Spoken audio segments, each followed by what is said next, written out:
ಮೊದಲು ದುಡ್ಡು ಮಾಡಬೇಕು, ಶ್ರೀಮಂತ ಆಗಬೇಕು. ನಾವು ಸಿಗರೇಟ್ ಫ್ಯಾಕ್ಟರಿಗಳನ್ನ ಕಟ್ತೀರಿ, ನಾವು ಶ್ರೀಮಂತರಾಗಬೇಕು. ಗುಟ್ಕಾ ತಂಬಾಕಿನ ಫ್ಯಾಕ್ಟರಿಗಳನ್ನ ಕಟ್ತೀವಿ, ನೀವು ತಿಂತೀರಿ, ಕ್ಯಾನ್ಸರ್ ರೋಗ ಹಚ್ಕೋತೀರಿ. ಹಾಗೆ ಬೀದಿಗೊಂದು ಬಾರ್ ಶಾಪ್ಗಳನ್ನ ಓಪನ್ ಮಾಡ್ತೀವಿ, ನೀವು ಕುಡಿತೀರಿ, ಕುಡಿದು ಕುಡಿದು ಕೊನೆಗೊಂದಿನ ಗಟರ್ ದಂಡಿಗೆ ಬಿದ್ದು ಸತ್ತು ಹೋಗ್ತೀವಿ, ನಾವು ಶ್ರೀಮಂತರಾಗ್ತೀವಿ. ಆದರೆ ಈ ನಮ್ಮ ದೇಶದ ಬೆನ್ನೆಲುಬು ಅಂತ ಅನಿಸಿಕೊಂಡ ನಮ್ಮ ರೈತ ಬೆವರು ಸುರಿಸಿ ಬೆಳೆಸಿದ ಅನ್ನ ಈ ಜಗತ್ತು ತಿಂದ ಬದುಕಿದರು, ರೈತ ಮಾತ್ರ ಶ್ರೀಮಂತ ಆಗಿಲ್ಲ.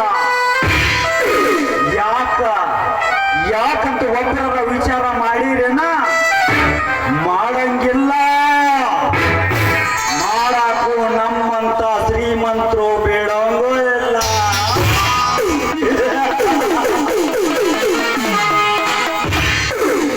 ಸಾಲ ಸೂಲ ಮಾಡಿ ಬೀಜ ಗೊಬ್ಬರ ತಂದು ಭೂಮಿಯಾಗಿಡ್ತೀರಿ.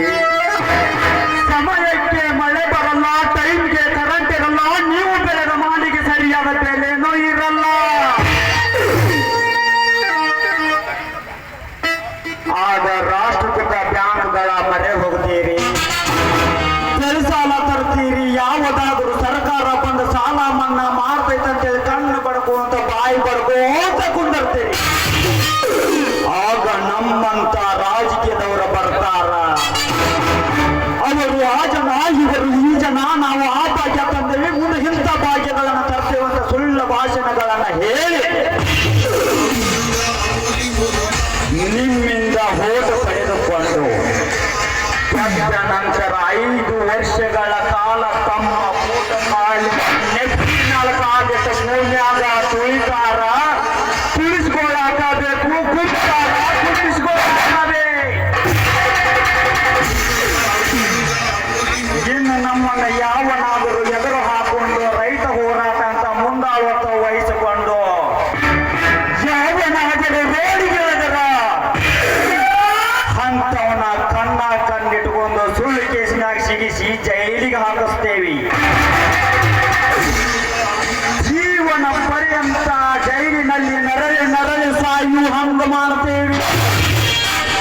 ಹಂಗಾದ್ರೆ ನಮ್ಮ ರೈತ ಯಾವಾಗಲೂ ಎತ್ತಾನ ಶ್ರೀಮಂತ. ಇದು ಕಲಿಯುಗ ಐತಿ. ಬಡವನಾಗಿರಬೇಕು, ಶ್ರೀಮಂತನಾಗಿರಬೇಕೆಂಬುದು ಈ ಜಗದ ನಿಯಮ ಐತಿ. ನಾವು ಹೊಡಿತೇವಿ, ಜಾರಿ ಬಿದ್ದರು ಜನ ನೋಡಿರಬಾರ್ದು, ಹುಚ್ಚ ಕೈಗೊಂಡ್ರು ಕಚ್ಚಬಾರ್ದು. ಯಾಕಂದ್ರೆ ಇದು ಕಲಿಯುಗ ಐತಿ. ನಮಗ ತಿನ್ನಾಕ ಖಂಡ ಬೇಕು, ಕುಡಿಯಾಕ ಹೆಂಡ ಬೇಕು, ಮಕ್ಕಳ ಮಕ್ಕಳಾಕ ಒಂದು ಹೆಣ್ಣು ಬೇಕು.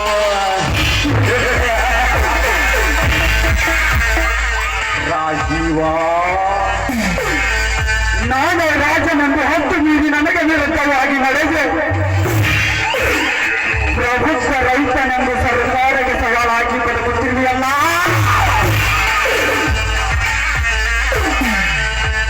ಮುಂದೆ ನಿನ್ನ ಕತ್ತನ್ನು ಹಾಕಿದಾಗಲೇ ನನ್ನ ಮನಸ್ಸಿಗೆ ಶಾಂತಿ. ರಾಜೀವ,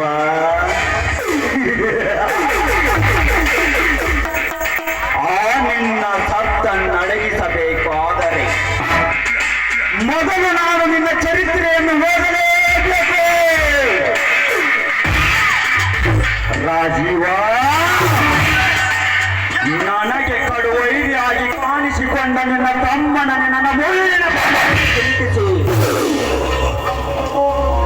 ಚಕ್ಕರಿಸಿ ನೋಡುವ ನಿನ್ನ ಕಣ್ಣಿಗೆ ರಕ್ತಗನ್ನಡಿ ಹಾಗೆ ನನಗಾಗಿ ಮುನ್ನೋಡಿ ಓದಿ ಬರುತ್ತಿರುವ ನಿಮ್ಮ ವಂಶವನ್ನ ಸರ್ವನಾಶ ಮಾಡದಿದ್ದರ